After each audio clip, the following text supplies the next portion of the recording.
So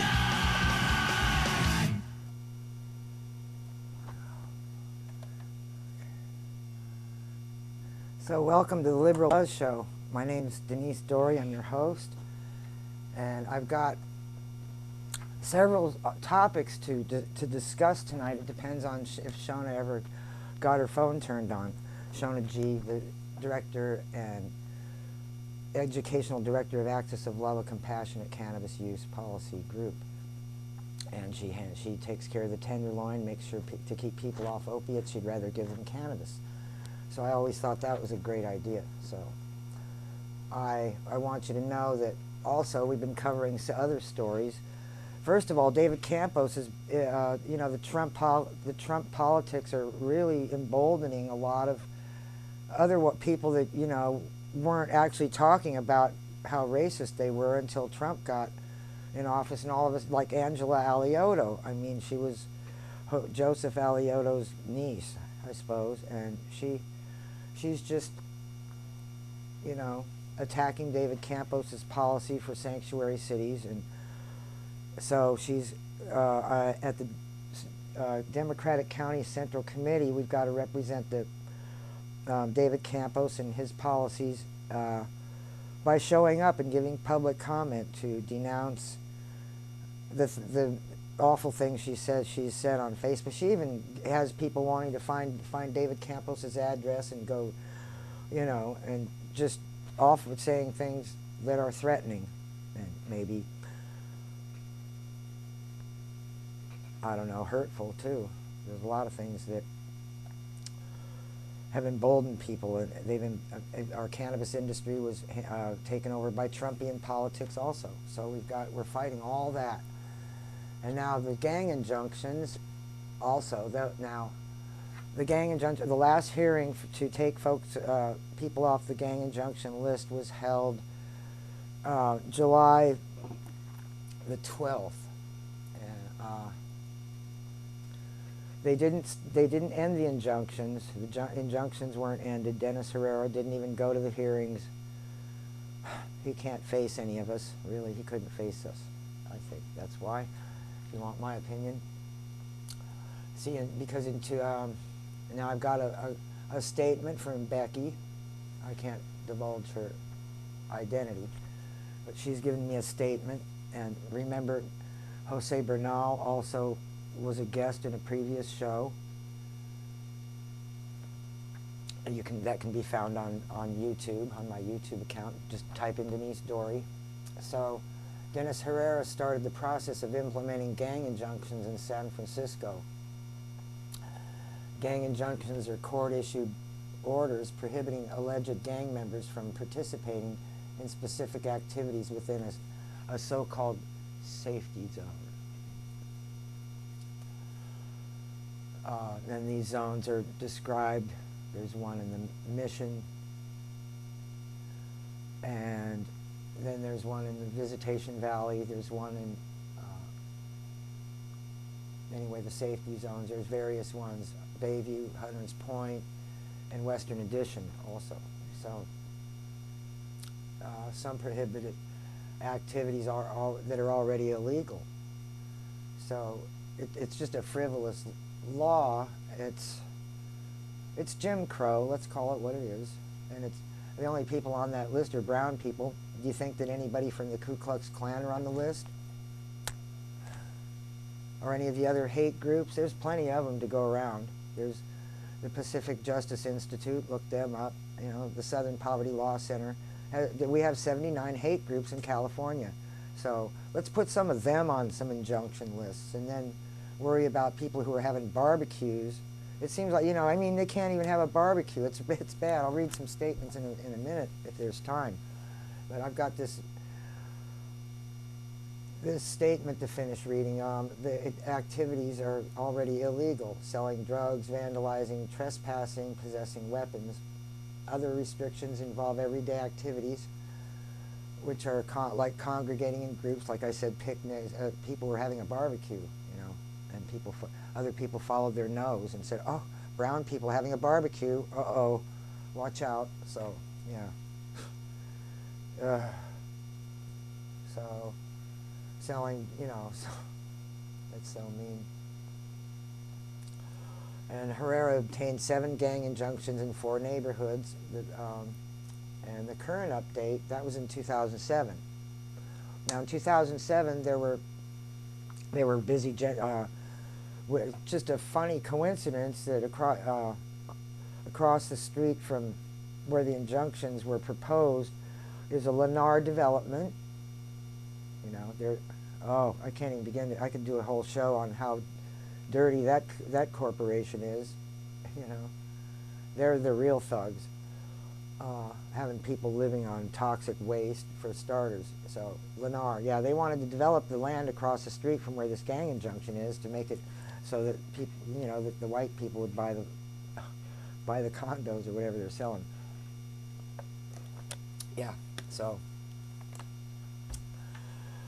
this year, the San Francisco No Injunctions Coalition, or the SFNIC, was formed in order to call for an end to the injunctions.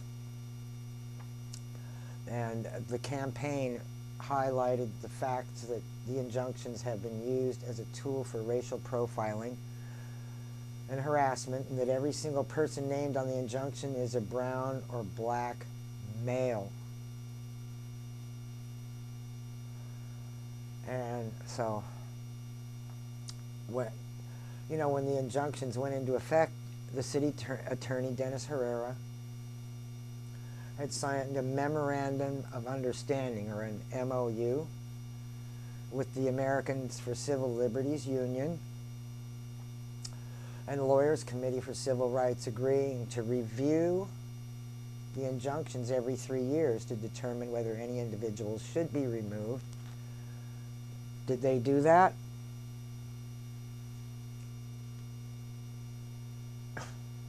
No. So there's no evidence that they even had the reviews. Nobody took minutes, nobody took notes, there's no recordings, or whether these reviews ever took place. Now, okay, so we'll be able to ask more questions. There's going to be, see, I found all this out from the Reentry Council. The Reentry Council is going to meet next in July. Let's see, July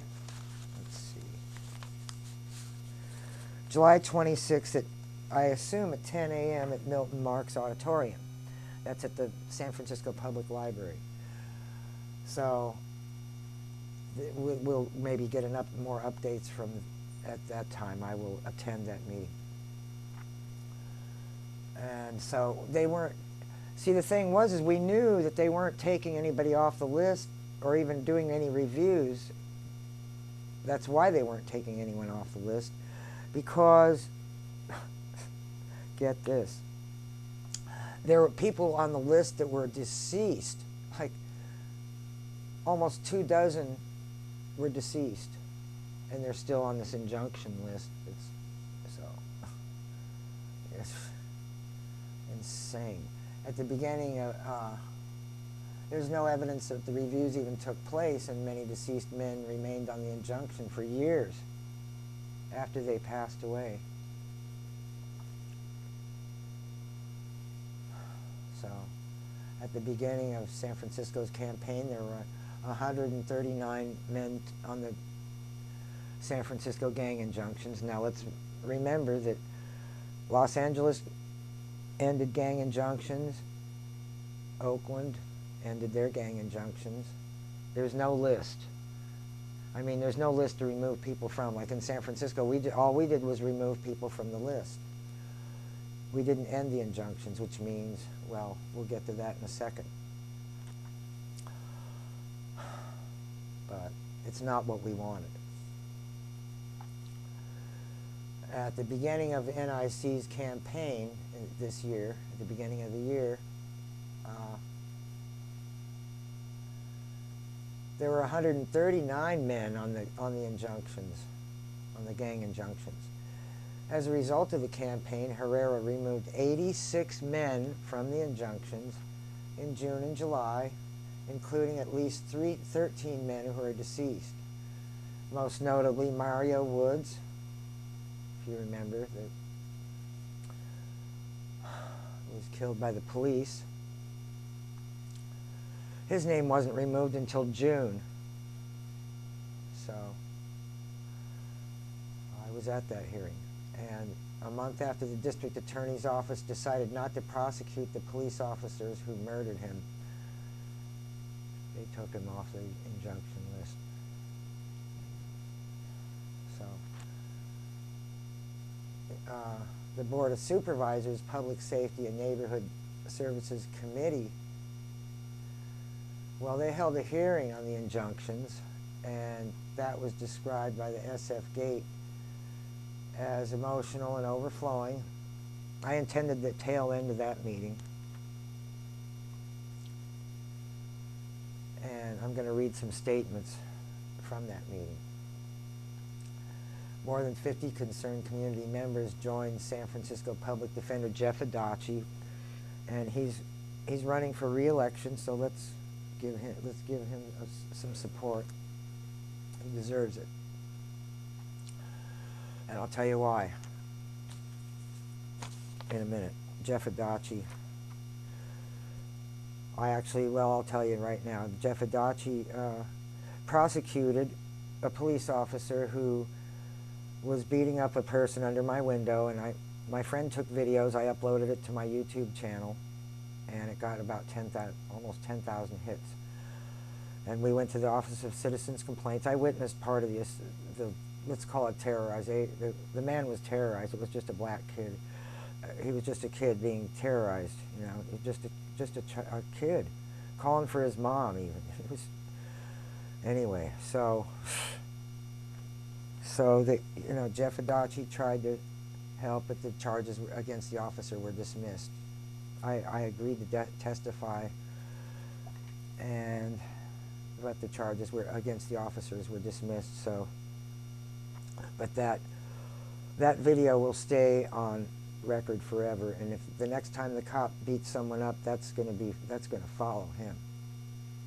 So, just FYI. That means I bought a big chip for my phone. Keep filming the police, as you might end up with a subpoena like this, and the charges will likely be dismissed too. So there's just some kind of code, you know what I'm saying? A code among the police officers. It's scary.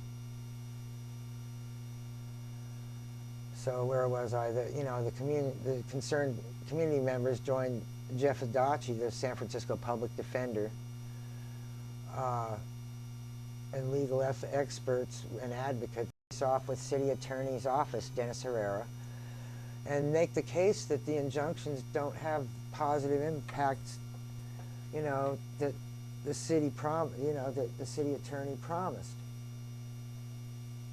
Well, we knew that when they first imposed injunctions. You know, it's just playing on more fear, playing on the fears that are manufactured fears.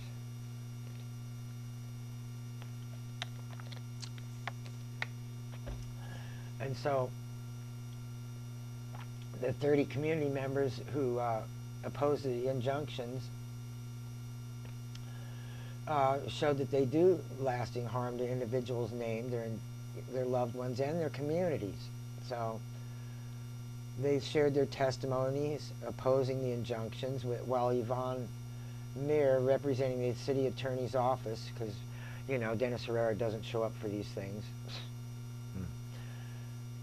failed to make a convincing case to the supervisors about why this controversial policy should continue even after cities across California have abandoned using gang injunctions. And she repeated an exceptionally tenuous claim. You know, she's just clinging to whatever, you know, grains of BS mixed with truth, or what they can manufacture as truth.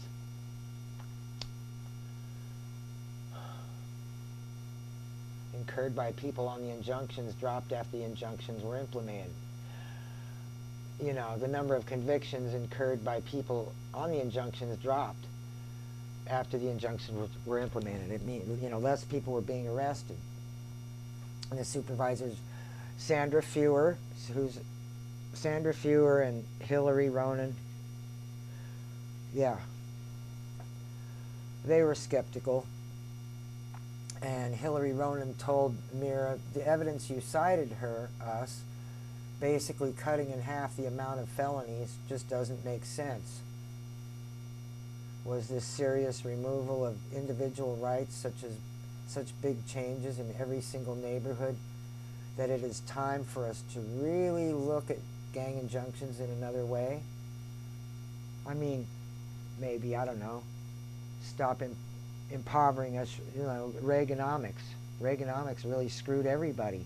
I noticed. I was alive. I saw what society was like before and after Reaganomics. If you didn't see society before Reaganomics, well, we had some problems to work out, but basically we taxed the rich, you know.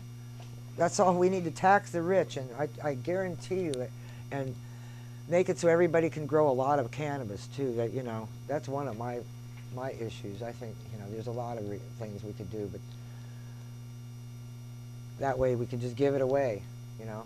We don't have to have the VIP, because let's face it, the VIP white guys, they're the real criminals here, you know, trying to charge me $70 for an eighth of cannabis when I can grow a pound for $10. Just, no, I'm not having it. They're the people I'm resisting, you know. The 53 black and brown men who remain on the injunctions aren't the ones I'm resisting. I'm resisting the ones that took over our medicine and a lot of things. So,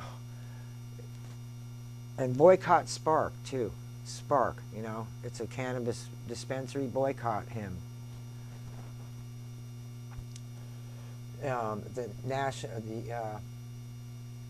So continuing to push for an end to gang injunctions. That's what we're doing. And if you want to follow the campaign, you can find it on Facebook, and that's NIC.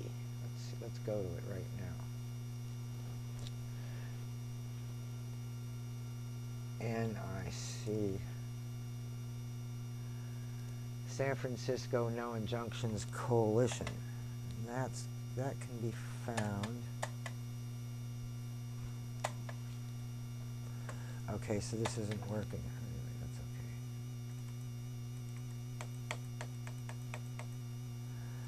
okay. Okay, so this doesn't. Okay, there we go. Got it.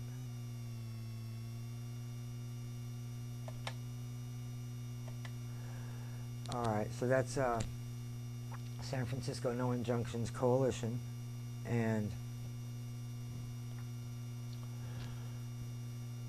let's see. I think I've got overlay here, but Jackie's not going to come in, so I guess I'm going to have to do the rest of the show like this. Oh well.